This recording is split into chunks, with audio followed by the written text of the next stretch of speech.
کہ پہلے ان کو اعتماد میں لینا، اگرچہ اس میں اکثریت شہباز شریف صاحب نے انہی کی بلائی تھی کہ جو ویسے ہی ان کے لائک مائنڈیڈ ہیں.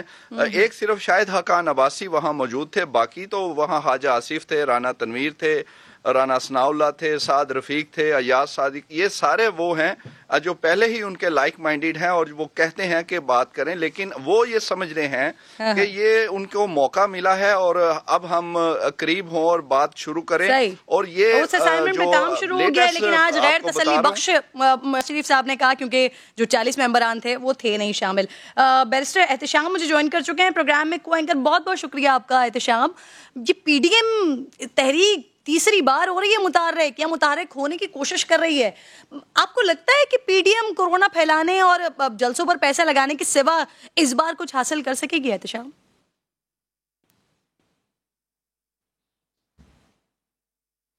دیکھیے کرن، دیکھا جائے تو حالات پہلے کی نسبت تو مختلف ہیں. وہ جو ایک آئیڈیل سچویشن جس کا پی ٹی آئی اکثر ذکر کرتی تھی کہ سول اور ملٹری قیادت ایک پیج پہ ہے، ایگزیکٹلی اس وقت اس طرح کی سچویشن نہیں ہے. دوسرا، مہنگائی جو ہے وہ سر توڑ کر جو ہے اس کا جن بوتل سے باہر نکل آیا ہے. بجلی مہنگی، پیٹرول مہنگا، آٹا گھی چینی مہنگی، یوٹیلیٹی سٹورز پر قیمتیں اس طرح سے نہیں ہیں. آئی ایم ایف کے ساتھ جو مذاکرات گورنمنٹ کرنے جا رہی تھی ابھی تک وہ بے نتیجہ ہیں، اور $1 بلین ان کو چاہیے آئی ایم ایف سے.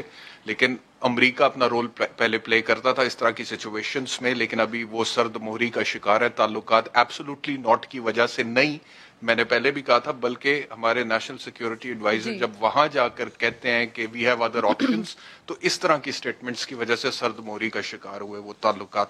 اور جب آئی ایم ایف پیچھے ہوتا ہے تو world bank, Asian development bank بھی پیچھے ہٹتے ہیں.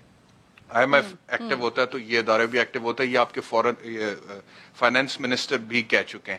پھر پاکستان تحریک انصاف کا جو اوور کانفیڈنس ہے اپوزیشن کو، تو پہلے دن سے یہ کچھ نہیں سمجھتے تھے نا. شہباز شریف صاحب سے تو عمران خان ہاتھ ملانا بھی اتنا مناسب نہیں سمجھتے تھے، لیکن اس اوور کانفیڈنس میں اپوزیشن سے تو لڑائی تھی. الیکشن کمیشن سے لڑائی لی، اس اوور کانفیڈنس میں میڈیا سے لڑائی لی، میڈیا ڈیولپمنٹ اتھارٹی، صحافی آ گئے. اس اوور کانفیڈنس میں ابھی D G I S I کا نوٹیفیکیشن جو کہ ایک بڑا حساس معاملہ تھا اس میں بھی ڈیلے کی. ابھی کی خبر ہے تھوڑی دیر پہلے کی کہا جا رہا ہے کہ سمری موصول ہو گئی ہے پرائم منسٹر صاحب کو. تو یہ جتنی بھی باتیں ہیں یہ پی ٹی آئی کے اگینسٹ جاتی ہیں. اور پی ٹی ایم تو تھا ہی مردہ گھوڑا، لیکن اس میں جان پھونکی ہے پاکستان تحریک انصاف نے خود اپنے فیصلوں سے، اپنے ڈیسیژن سے، اور جو بھی حکمت عملی انہوں نے اڈاپٹ کی ہے. اب آگے ہوگا کیا؟ جی میں یہ چاہ رہی تھی ذرا اس پر بات کیجیے گا. پی ڈی ایم ابھی عمران خان صاحب جی ابھی مظاہروں تک محدود ہے. مریم کہہ رہی ہیں لانگ مارچ کا امکان نہیں ہے. اس سے تو لگتا ہے کہ اپوزیشن کو بھی کچھ خاص یقین نہیں ہے کہ عوام ان کا ساتھ دیں گے یا نہیں دیں گے.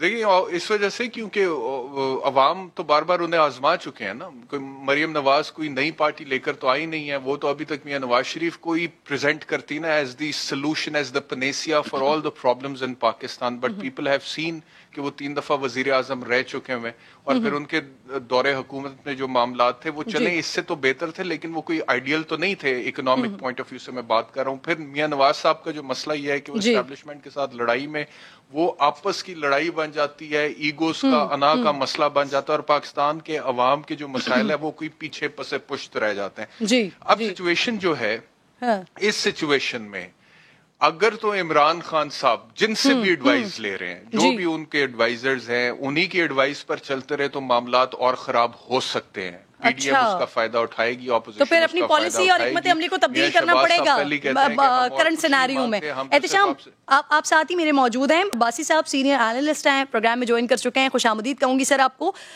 گفتگو ہم کر رہے ہیں، ڈسکشن کر رہے ہیں، پی ڈی ایم دوبارہ سے متحرک ہو رہی ہے. لیکن سر اسی تناظر میں ایک اور سوال آپ سے یہ کرنا چاہوں گی عباسی صاحب.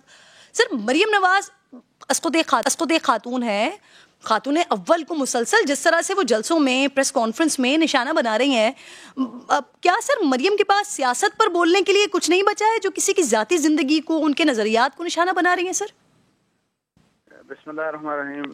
دیکھیں انفارچونیٹلی پاکستان کی جو پالیٹکس ہے اس میں پرسنل اٹیکس اور پھر eight times below the belt جو ہم انگریزی میں کہتے ہیں، اس طرح کی بات اور بدزبانی یہ بہت زیادہ ہونا شروع ہو گئی. اور انفارچونیٹلی پہلے اگر یہ فرض کریں کہ زیادہ تر آپ ایسوسیٹ کرتے تھے کہ پی ٹی آئی کی یہ بات ہے، تو یہ پھر آپ ٹریول کر کے اب آپ دیکھیں کہ پی ایم ایل این بھی ان کی آپ سوشل میڈیا ٹیم دیکھ لیں، اور ایون مریم صاحبہ جب یہ بات کرتی ہیں تو میرا خیال ہے کہ دیکھیں یہ جادو کی اور ٹونا جادو اس طرح کی باتیں کرنا، اشارتاً بھی آپ ایک ایسی بات کر رہی ہیں کہ جو کہ بیسیکلی میرا خیال ہے کہ انڈیسنٹ بات ہے، یہ انڈیسنسی والی بات ہے.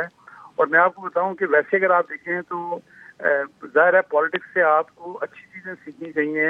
میاں صاحب کی ایک بات بڑی اسٹرینتھ ان کی ہمیشہ رہی کہ وہ جب بات کرتے رہے، ہمیشہ آپ دیکھیں اپنے اپوننٹس کو بھی، ایون مشرف نے ان کے ساتھ دیکھیں، جنرل مشرف نے کیا کچھ نہیں کیا تو مشرف صاحب کر کے بات وہ کرتے رہے ہمیشہ. لیکن انفارچونیٹلی مریم صاحبہ جب اس طرح کی بات کرتی ہیں تو مجھے پرسنلی فیل ہوتا ہے کہ یہ بات نہیں کرنی چاہیے. مطلب you are a popular leader of your party, آپ کے لوگ ویسے ہی لوگ کہتے ہیں کہ آپ کراؤڈ پولر بھی ہیں، لیکن اگر فرض کریں کہ ایون آپ کے اپوننٹ آپ کے متعلق کوئی غلط بات کریں بھی تو اٹ ڈزنٹ مین کہ جی آپ بھی اسی طریقے سے جواب دیں. اور اگر اس طرح سے بات کریں گے تو پھر وہ جو انفارچونیٹلی جو گندی زبان اور جو گندگی پھیلتی جا رہی ہے نا، وہ رکنے کا نام نہیں لے رہی ہے. بالکل صحیح کہہ رہے ہیں سر. پیپلز پارٹی بھی ویسے نکل رہی ہے سر مہنگائی کے خلاف، لیکن پی ڈی ایم کے بغیر کچھ زیادہ اثر ڈال سکے گی سر؟ پہلے کہا جا رہا تھا کہ شاید این پی کو ساتھ ملا کر اور دیگر جماعتوں کو اپروچ کر کے وہ کسی نئے اتحاد کے ساتھ سامنے آئیں گے، لیکن ایسا ہو نہیں سکا. لگتا ہے سولو فلائٹ سے کچھ حاصل وصول ہوگا عباسی صاحب؟ دیکھیں آپ پاکستان پیپلز پارٹی کی بات کر رہی ہیں؟ جی نہیں، پاکستان پیپلز پارٹی کے میں آپ کو بتاؤں کہ ان کے اسٹیکس ہیں اس سسٹم میں، اور وہ تو کبھی بھی to be very honest with you they would never want کہ یہ سارا سسٹم ریپ اپ ہو، نئے الیکشن ہونے چلے جائیں. بیکاز اس صورتحال میں مجھے بتائیں کہ اگر الیکشن ہو جاتے ہیں اور پھر پاکستان پیپلز پارٹی کو انلیس کہ کوئی جو کہتے ہیں نا لیٹن فورسز یا ہڈن ہینڈ جو ہے وہ آ کے ان کے لیے بہت کچھ کر دے تو پھر تو کچھ چانس بنتا ہے. تو ادروائز تو یہ محدود رہیں گے سندھ تک کی، سندھ تک کی. تو یہ ایسا کچھ نہیں کرنے جا رہے. اور ایون جب آپ پی ڈی ایم کی بات بھی کرتی ہیں تو جس طرح فرض کریں اگر آپ کو یا ہم کو مایوسی ہے کہ گورنمنٹ اور ان کی گورننس اور ان کے جو پالیسیز ہیں، اکنامک پالیسیز، ڈفرینٹ پالیسیز، اگر وہ پالیسیز اچھی نہیں چلتی رہیں اور بہت خراب پالیسیز ہیں تو میں آپ کو بتاؤں کہ اتنی ہی نا امیدی آپ کو اپوزیشن سے ہے، بے شک وہ پی ڈی ایم ہے یا بے شک پاکستان پیپلز پارٹی ہے. دے ٹینڈ ٹو پلے، وہ جو انگریزی میں کہتے ہیں نا کہ پلئنگ ٹو دا گیلریز والی بات صرف اس حد تک ہے، اسٹیٹمنٹ تک ہے. اور ایون میں آپ کو بتاؤں کہ اگر جلسے جلوس کر بھی لیں تو اٹ وڈ ناٹ، یہ گورنمنٹ کا کچھ نہیں بگاڑ سکتے انلیس کہ ریزگنیشن سارے دے دیں. اور اس پر تو سر پیپلز پارٹی نہیں آئے گی کیونکہ پہلے بھی ڈیڈ لاک ریزگنیشن پر ہی ہوا تھا نا. احتشام، یہ موقع سے فائدہ اٹھانے کے لیے نون لیگ نے رابطوں کے لیے اندرونی مشاورت شروع کر دی ہے. پیپلز پارٹی کے لیے پہلے ہی تاثر ہے کہ وہ اپنے معاملات سیدھے کر چکے ہیں. لگتا ہے آپ کو کہ اپوزیشن نے جو کچھ کیا، یہاں تک کہ حاضر سروس جرنلز کے نام لے کر چوراہوں پر نعرے لگوائے گئے، ان معاملات کے باوجود دال گلے گی ان کی؟ جی، میں یہی آپ سے عرض کر رہا تھا کہ جو حالات پاکستان تحریک انصاف کی حکومت کے ساتھ اسٹیبلشمنٹ کے معاملات آئیڈیل تو ہم نے کہا نا کہ نہیں ہے اس طرح سے، لیکن اگر دوسری طرف دیکھا جائے تو پاکستان مسلم لیگ نواز کے ساتھ تو بہت ہی زیادہ برے حالات ہیں نا. مریم نواز صاحب نے ابھی حال ہی میں جو تقریر کی، اس سے پہلے بھی جو انہوں نے باتیں کی، پھر انہوں نے اپلیکیشن بھی ڈالی ایک سرونگ جنرل کا نام لے کے ان کے خلاف، اور میاں نواز شریف صاحب کا بھی وہی بیانی ہے. اس کی وجہ سے میاں شہباز صاحب جو اپنی پالیٹکس ہے وہ کر نہیں پاتے ہیں، بار بار بیک فٹ پہ جاتے ہیں. 2 بیانیوں کی جنگ چل رہی ہے. تو وہ تو ابھی مجھے نہیں لگتا کہ کوئی اس حد تک ان کی کوئی کسی قسم کے حالات اتنے سیٹل ہو جائے اسٹیبلشمنٹ کے ساتھ کہ ان کے معاملات ٹھیک ہو جائے. ہاں، پیپلز پارٹی جو ہے وہ پوری کوشش میں ہے، لیکن پیپلز پارٹی کا مسئلہ یہ ہے کہ اس کی عوام میں، خاص طور پہ پنجاب میں جو پاکستان کا سب سے بڑا صوبہ ہے آبادی کے لحاظ سے، 12 کروڑ، وہاں پہ پذیرائی نہیں ہے. پیپلز پارٹی کا ٹکٹ لینے کے لیے لوگ تیار نہیں ہے، تو انہوں نے کھڑا کسے کرنا ہے؟ اور دیکھیں دا روڈ ٹو اسلام آباد گوز تھرو پنجاب. پنجاب میں جو جیتتا ہے